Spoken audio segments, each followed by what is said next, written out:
এবার কুচ ব্রিগেডসের ভয়াবহ হামলায় ইসরায়েলি বুলডোজার ধ্বংস। আরো বিস্তারিত জানিয়ে দিব। এদিকে হুতিদের 28টি ড্রোন ধ্বংস করল যুক্তরাষ্ট্র, ব্রিটেন ও ফ্রান্স। এবার ইউক্রেনের S-300 ক্ষেপণাস্ত্র প্রতিরক্ষা ব্যবস্থা ধ্বংস করল রাশিয়া। এদিকে যে কোনো সময় রাখাইনের গুরুত্বপূর্ণ অঞ্চল দখলে নেবে বিদ্রোহীরা। আরো জানিয়ে দিব, এবার নেতানিয়াহু প্রশাসনের বিরুদ্ধে বিক্ষোভে উত্তাল ইসরায়েল। এদিকে আবারও রাফায় হামলা জোরদার ইসরায়েলের। এবার গাজায় যুদ্ধবিরতির দাবিতে লন্ডনে বিক্ষোভ। এবং সর্বশেষে জানিয়ে দিব, এদিকে তুরস্ক হামাসের পাশে আছে, সতর্কবার্তা এরদোগানের। শুনছিলেন সংবাদ শিরোনাম, এখন বিস্তারিত। তবে তার আগে অনুরোধ থাকবে, এই ভিডিওতে একটি লাইক দিন এবং কমেন্টস করে জানিয়ে দিন আপনি কোন জেলা থেকে বা কোথা থেকে আমাদের সাথে যুক্ত রয়েছেন। এবং সংবাদের সর্বশেষ গুরুত্বপূর্ণ আপডেট পেতে চ্যানেলটি সাবস্ক্রাইব করে আমাদের সঙ্গেই থাকুন। এবার কুচ ব্রিগেডসের ভয়াবহ হামলায় ইসরায়েলি বুলডোজার ধ্বংস। ফিলিস্তিনি ইসলামিক জিহাদের সশস্ত্র শাখা কুচ ব্রিগেডস তুলকারেম সিটির নূর শাম শরণার্থী শিবিরের প্রবেশদ্বারে একটি ইসরায়েলি সামরিক D9 সাজোয়া বুলডোজার উড়িয়ে দেওয়ার ফুটেজ প্রকাশ করেছে। আল জাজিরার খবরে বলা হয়েছে, একটি ইম্প্রোভাইজড এক্সপ্লোসিভ ডিভাইসের বিস্ফোরণ ঘটিয়ে বুলডোজারটি ধ্বংস করা হয়। অন্যদিকে হামাসের সশস্ত্র শাখা আল কাসাম ব্রিগেডস দক্ষিণ খান ইউনিসে ফিলিস্তিনি যোদ্ধাদের ধ্বংস করা বেশ কয়েকটি ইসরায়েলি সাজোয়াজানের ভিডিও প্রকাশ করেছে। এদিকে ক্রিটিক্যাল থ্রেডস প্রজেক্টের সর্বশেষ প্রতিবেদনে দেখা গেছে, ফিলিস্তিনি যোদ্ধারা গাজা উপত্যকা জুড়ে ইসরায়েলি আক্রমণের বিরুদ্ধে প্রতিরক্ষা করছে। প্রতিবেদন অনুসারে উত্তরের বেইত হানুনে লড়াই চলছে। সেখানে ইসরায়েলি বাহিনী ফিলিস্তিনি যোদ্ধাদের মুক্ত করতে স্থল আক্রমণ শুরু হওয়ার কয়েক মাস পর গত সপ্তাহে সামরিক অবকাঠামো শনাক্ত করার জন্য নতুন প্রচেষ্টা শুরু করেছে। পূর্ব জাবালিয়াতেও লড়াই চলছে। সেখানে ফিলিস্তিনিরা ইসরায়েলি বাহিনীকে লক্ষ্য করে মর্টার ও রকেট নিক্ষেপ করছে। গাজা সিটির দক্ষিণে জেতুন এলাকায় তীব্র লড়াই চলছে। এদিকে হুতিদের 28টি ড্রোন ধ্বংস করল যুক্তরাষ্ট্র, ব্রিটেন ও ফ্রান্স। ইয়েমেনের সশস্ত্র বিদ্রোহী গোষ্ঠী হুতিদের 28টি ড্রোন ধ্বংস করেছে যুক্তরাষ্ট্র, যুক্তরাজ্য ও ফ্রান্স। শনিবার ভোরে লোহিত সাগরের ইয়েমেন উপকূলে আনক্রুড এরিয়াল ভেহিকেল ড্রোনগুলো ধ্বংস করা হয়। খবর বিবিসির। মার্কিন, ব্রিটিশ ও ফরাসি বাহিনী বলেছে, তারা ইয়েমেনের উপকূলে ইরান সমর্থিত হুতি গোষ্ঠীর একের পর এক হামলা প্রতিহত করেছে। জোট বাহিনীর পাশাপাশি যুক্তরাষ্ট্র বলেছে, লোহিত সাগরে বাণিজ্যিক জাহাজের উপর বড় আকারের আক্রমণের আসন্ন হুমকি নির্ধারণ করার পর সেটি প্রতিহত করতে পদক্ষেপ নিয়েছে তারা। সশস্ত্র গোষ্ঠী হুতি বলেছে, তারা প্রোপেল ফরচুন নামে একটি বাণিজ্যিক জাহাজ এবং বেশ কয়েকটি মার্কিন ডেস্ট্রয়ারকে লক্ষ্যবস্তু করেছে। মার্কিন সামরিক বাহিনীর সেন্ট্রাল কমান্ডের এক বিবৃতিতে বলা হয়েছে, হুতিদের হামলায় কোনো মার্কিন বা জোট বাহিনীর সামরিক যানবাহন ক্ষতিগ্রস্ত হয়নি এবং বাণিজ্যিক জাহাজের কোনো ক্ষতির খবরও পাওয়া যায়নি।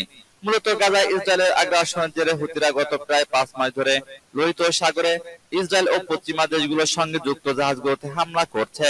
গাজায় ইসরায়েলের আগ্রাসন অব্যাহত থাকার প্রতিক্রিয়ায় ইসরায়েল এবং পশ্চিমা দেশগুলোর সাথে যুক্ত জাহাজগুলোকে লক্ষ্যবস্তু করছে তারা। এবার ইউক্রেনের S-300 ক্ষেপণাস্ত্র প্রতিরক্ষা ব্যবস্থা ধ্বংস করল রাশিয়া। রাশিয়ার সেনারা ইউক্রেনের একটি S-300 ক্ষেপণাস্ত্র প্রতিরক্ষা ব্যবস্থা ধ্বংস করেছে। রুশ প্রতিরক্ষা মন্ত্রণালয় জানিয়েছে, ডনবাসে মোতায়েন করা ক্ষেপণাস্ত্র ব্যবস্থাটি ধ্বংস করতে স্বল্প পাল্লার ইস্কান্দার ক্ষেপণাস্ত্র ব্যবহার করা হয়। ইউক্রেনের S-300 ক্ষেপণাস্ত্র ব্যবস্থাটি ধ্বংস করার বিষয়ে রুশ সেনারা একটি ভিডিও প্রকাশ করেছে। এই সম্পর্কে রুশ প্রতিরক্ষা মন্ত্রণালয় এক বিবৃতিতে বলেছে, ডনবাসের পোকরোভস্ক শহরের কাছে S-300 ক্ষেপণাস্ত্র প্রতিরক্ষা ব্যবস্থাটি ধ্বংস করা হয়। এলাকাটি ডনবাসের রাজধানী দনেতস্কের 67 কিলোমিটার উত্তর পশ্চিমে অবস্থিত। ড্রোন থেকে তোলা ফুটেজে দেখা যায়, ইউক্রেনের এই ক্ষেপণাস্ত্র প্রতিরক্ষা ব্যবস্থাটিতে ক্ষেপণাস্ত্র আঘাত হানার পর সেখানে বিশাল বিস্ফোরণ ঘটেছে।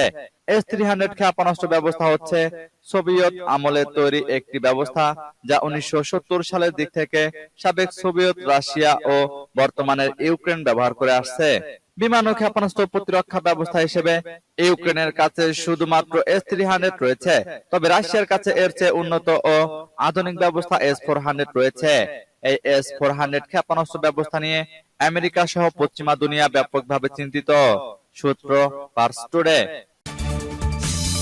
এদিকে যে কোনো সময় রাখাইনের গুরুত্বপূর্ণ অঞ্চল দখলে নেবে বিদ্রোহীরা। মিয়ানমারের রাখাইনের রাতডং শহরে দেশটির জান্তা বাহিনীর বিভিন্ন ঘাঁটিতে হামলা চালিয়েছে স্থানীয় সশস্ত্র বিদ্রোহী গোষ্ঠী আরাকান আর্মি। বিদ্রোহীদের একটি সূত্র জানিয়েছে যে কোনো সময় গুরুত্বপূর্ণ অঞ্চল রাতডং আরাকান আর্মির নিয়ন্ত্রণে চলে আসবে। জান্তার সেনারা ইতোমধ্যে দুটি ঘাঁটি ছেড়ে চলে গেছে, কিন্তু তারা আবার 538 নং ব্যাটালিয়নে জড়ো হচ্ছে। স্থানীয় গণমাধ্যম জানিয়েছে সেনারা 538 নং ব্যাটালিয়ন রক্ষার চেষ্টায় আছে। 22 নং ডিভিশনের সেনারা যারা 536 নং ব্যাটালিয়নে ছিল তারা 538 নং ব্যাটালিয়নে যোগ দিয়েছে। টানা কয়েক ঘন্টা তীব্র গোলাগুলি হয়েছে। ধারণা করা হচ্ছে জান্তা বাহিনীর সব ব্যাটালিয়নের পতন হবে এবং সেগুলোতে বিদ্রোহীদের নিয়ন্ত্রণ স্থাপিত হবে।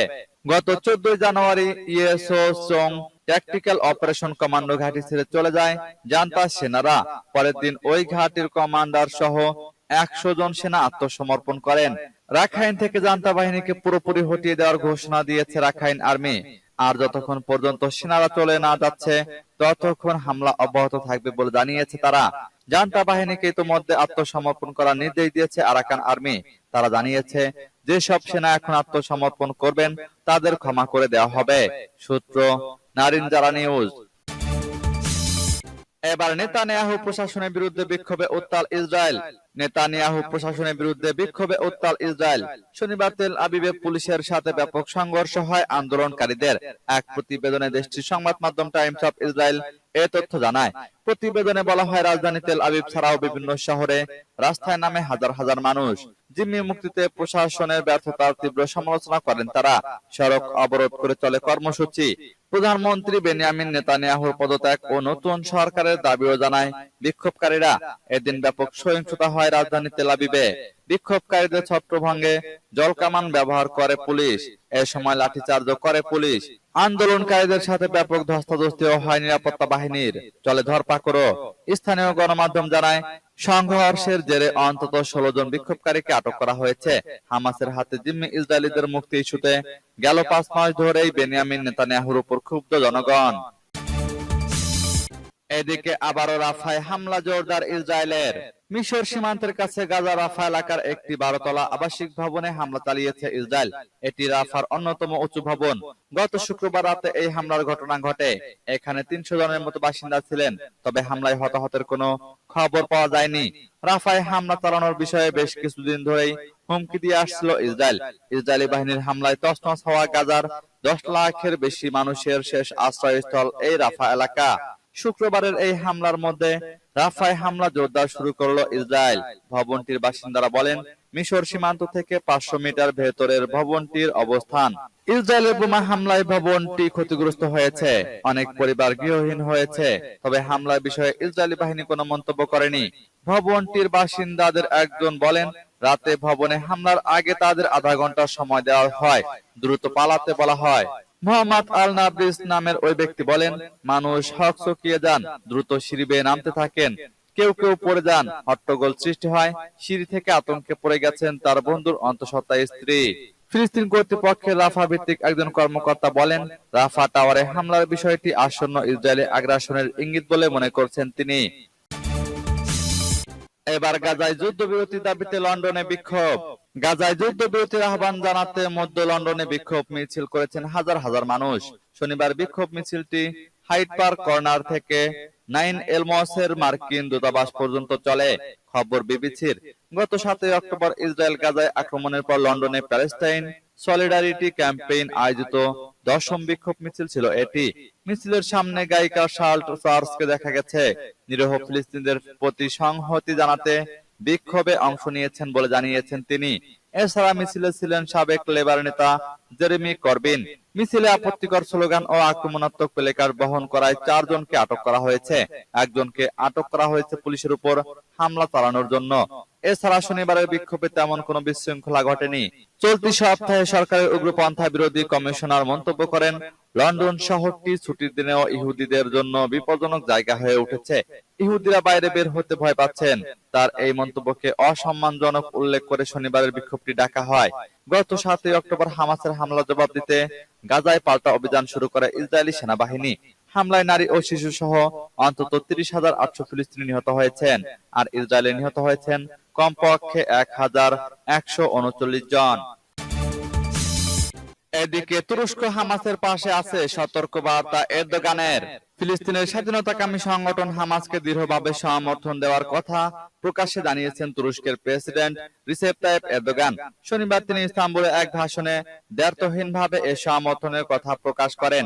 এরদোগান বলেন, কেউ হামাসকে একটি সন্ত্রাসী সংগঠন হিসেবে আখ্যায়িত করতে আমাদের সমর্থন নিতে পারবে না। তুরস্ক এমন একটি দেশ যে হামাস নেতাদের সঙ্গে প্রকাশ্যে কথা বলে এবং দৃঢ়ভাবে তাদেরকে সমর্থন করে। 7 অক্টোবর ইসরায়েলে হামাসের রকেট হামলার পর থেকে গাজা যুদ্ধ শুরু হয়। তখন থেকে ইসরায়েলের করা সমালোচনা করে আসছেন এরদোগান। 1987 সালের ডিসেম্বরে প্রথম ইন্তিফাদা শুরুর সময়ে প্রতিষ্ঠিত হয় Islamic resistance movement Hamas. Sheikh Ahmed Yassin ও ফিলিস্তিনের মুসলিম ব্রাদারহুডের অন্য সদস্যরা এর প্রতিষ্ঠাতা। গত বছর অক্টোবরে হামাসের রকেট হামলার পর পুরো গাজা স্থল ও আকাশ পথে বেপরোয়া গতিতে হামলা চালিয়ে যাচ্ছে ইসরায়েল। এতে কমপক্ষে 30,878 জন ফিলিস্তিনি নিহত হয়েছেন। এর বেশিরভাগই নারী ও শিশু। এমন হত্যাকাণ্ডের ফলে ইসরায়েলকে একটি সন্ত্রাসী রাষ্ট্র হিসেবে আখ্যায়িত করেছেন এরদোগান। পাশাপাশি তারা গাজায় গণহত্যা চালাচ্ছে বলে অভিযোগ করেন তিনি।